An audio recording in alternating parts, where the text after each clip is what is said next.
கர்த்தராகிய இயேசு கிறிஸ்துவின் நாமத்திற்கு மகிமை உண்டாவதாக. கர்த்தருக்குள் பிரியமானவர்களே, ஆபிரகாம் வயது சென்று முதிர்ந்தவனானான்.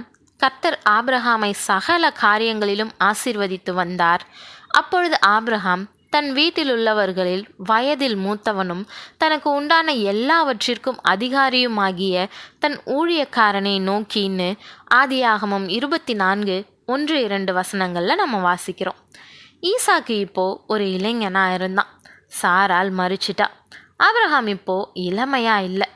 ஈசாக்குக்கு ஒரு நல்ல மனைவியை கண்டுபிடிக்கிறது அவனுக்கு பெரும் சவாலாக இருந்துச்சு. அதனால் தன்னுடைய வீட்டிலேயே வயதான நம்பகமான வேலைக்காரன்கிட்ட தன்னுடைய மகன் ஈசாக்குக்கு பொருத்தமான மனைவியை தேடக்கூடிய பணியை ஒப்படைக்க ஆபிரகாம் விரும்பினான்.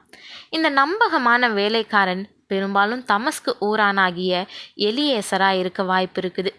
ஏன்னா அவன்தான் ஆபிரகாமின் வீட்டின் விசாரணை அதிகாரியாக இருந்தான். ஆபிரகாமுக்கும் இந்த மிகவும் நம்பகமான வேலைக்காரனுக்கும் இடையே ஒரு சிறந்த எஜமானர் வேலைக்காரன் உறவு இருந்துச்சு. 2 பேருக்கும் இடையில இருந்த உறவை பற்றி சிந்திக்க இன்னைக்கு நாம் நேரம் எடுத்துக்கொள்ளலாம்.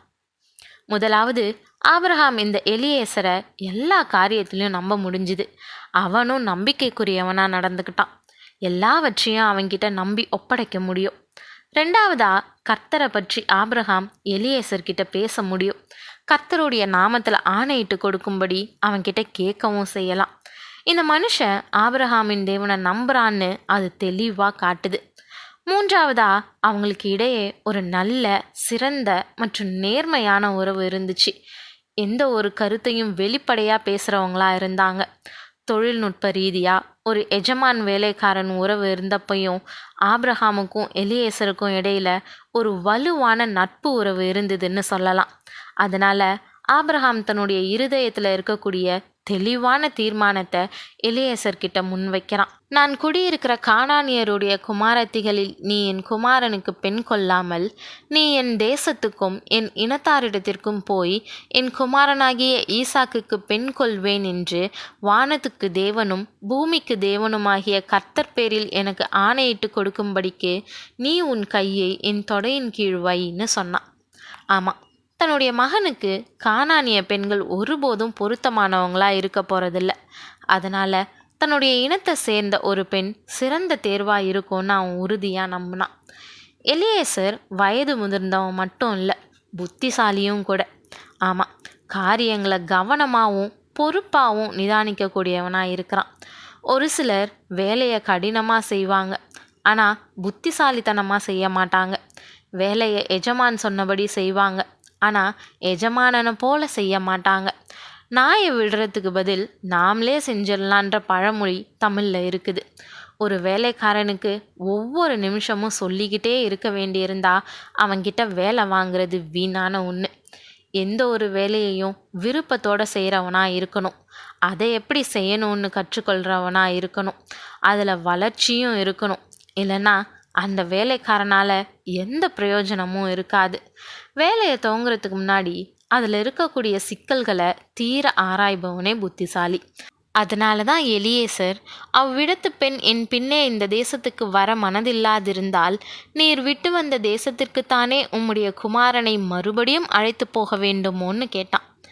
இப்படி ஒரு கேள்வியை கேட்ட எலியேசருக்கு தன்னுடைய விசுவாச தெளிவை பதிலாக ஆபிரகாம் விவரித்து சொல்கிறத நம்ம பார்க்குறோம். ஆபிரகாம் இத்தனை வருஷத்தில் விசுவாசத்தில் முன்னேறி இருக்கிறத நம்ம கவனிக்க முடியுது. அதனால் அவனுடைய வாழ்க்கையில் சவாலான நேரங்கள் வரும்போது அவனுடைய விசுவாசம் உறுதியாக இருந்துச்சு. ஆரம்ப காலங்களில் 2 சந்தர்ப்பங்களில் ஆபிரகாம் கானான் தேசத்திலிருந்து வெளியேறி இருந்தான்.